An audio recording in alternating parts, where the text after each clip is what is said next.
What's up, everyone?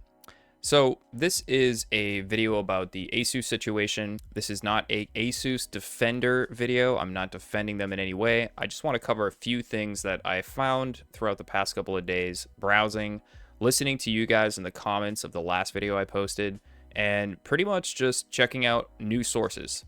So first of all, Asus did release a press statement saying that your warranty won't be voided. So that's a good thing. It's a good start. A lot of people said it's backpedaling.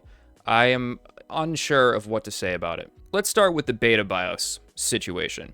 So in my personal opinion, after reading a lot of comments and kind of digging into Asus's older motherboards and looking at their beta BIOSes, it does seem like it's a copy-paste situation where they took the same information they always use in their beta BIOSes and they put it on the latest one. So I don't know how intentional. I know Steve over at Gamers Nexus kind of made it very, very clear that it seemed intentional that they wanted you to void your warranty. I just don't know if that's 100% true. Now, I don't want to defend Asus here because they did screw up, one, and two, the BIOS is still a problem. So this BIOS here that was released yesterday as of today's date of the 17th, it says the 1.3 volt SoC voltage limit is in place. The previous tested BIOS from Steve, when they went to test that BIOS, they got actually 1.34, so it was actually going higher than what they had already said. So there's been a lot of arguments online too, stating that the other manufacturers have problems with voltages. And looking into it, yes, that is actually true. There are other manufacturers that already released updates. And as you can see by this graph here, I think a lot of people missed this. But Asus is the one hitting the highest voltage here. And let's play a little bit of this video. 50 millivolt reduction from previously.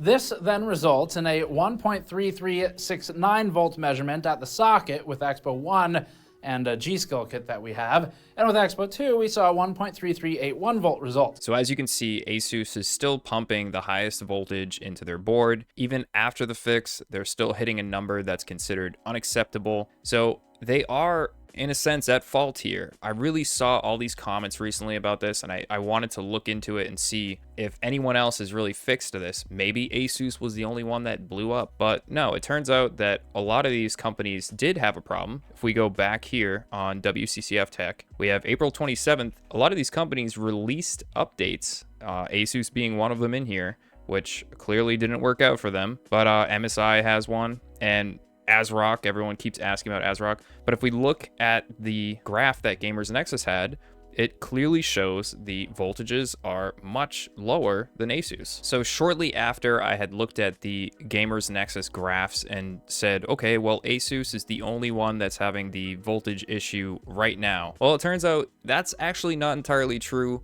It seems like the motherboards that Gamers Nexus tested were mid-tier at best when it came to the other models that they were using. And here we have an article from Hardware Busters, which is a pretty reputable site. If we scroll down here, this is a X670E Aorus Master, which is a higher end model motherboard, not equivalent to, say, the top tier $1,000 Asus board, but it's up there. If we look at the F7 BIOS without Expo, and with Expo, you have a 1.42 volt, which is even higher than the Asus board after the fix.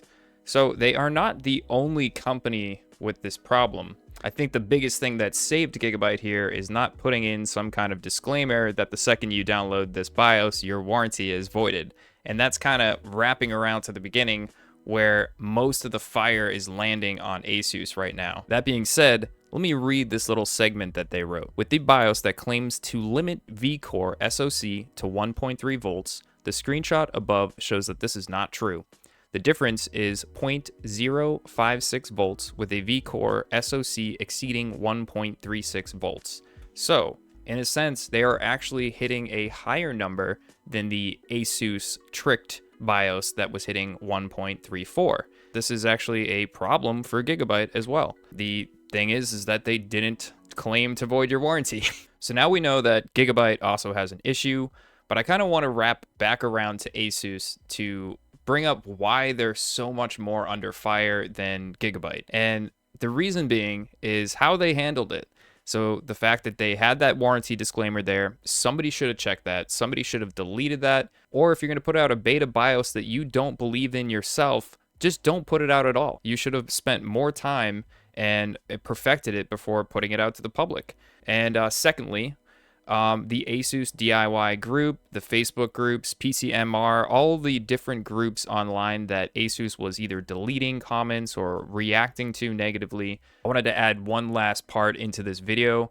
I had a ton of questions on my video asking if they should get a different motherboard or rip their old motherboard out of their machine and buy something different. If you're on an older platform like X570 or Z490, Z590, you don't have to worry too much about this. If your computer is already running good and you're happy with it, then you should just stay happy with it. The bathtub curve, the time frame where your part would have died, if you've had it for a while, it's probably going to be fine. I keep seeing this picture floating around today, and a lot of people are like, look at all the AMD boards that are getting returned.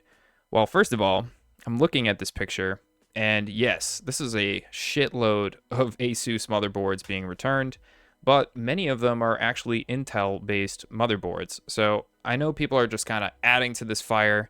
It's kind of exciting, you know, and people like to burn companies.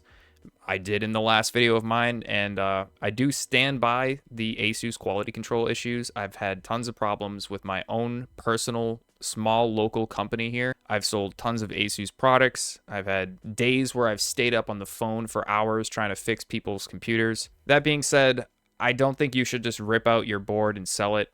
I don't know why people are asking that question so much. If you're looking for other motherboards to buy, I've said it in the past in the comments, ASRock, EVGA, Gigabyte is questionable. I'm really not a huge fan of Gigabyte in general. I haven't been for a long time, so I don't typically suggest them. MSI is a great company too. They make a solid board if you can get over the Dragon design.